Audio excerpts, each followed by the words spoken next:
আচ্ছা, তোমার পরিবার কেমন? মাস্টার: আজ্ঞা ভালো, কিন্তু অজ্ঞান। শ্রীরামকৃষ্ণ বিরক্ত হইয়া: আর তুমি জ্ঞানী? তিনি: জ্ঞান কাহাকে বলে, অজ্ঞান কাহাকে বলে, এখনও জানেন না। এখনও পর্যন্ত জানিতেন যে লেখাপড়া শিখিলে ও বই পড়িলে জ্ঞান হয়, এই ভ্রম পরে দূর হইয়াছিল। তখন শুনিলেন যে ঈশ্বরকে জানার নাম জ্ঞান, ঈশ্বরকে না জানার নাম অজ্ঞান। জ্ঞান কাহাকে বলে, আর আমি কে? ঈশ্বর কর্তা, আর সব অকর্তা, এর নাম জ্ঞান। আমি অকর্তা, তার হাতের যন্ত্র।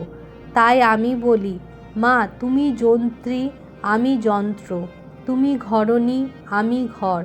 আমি গাড়ি, তুমি ইঞ্জিন। যেমন চালাও তেমন চলি, যেমন করাও তেমন করি, যেমন বলাও তেমনই বলি।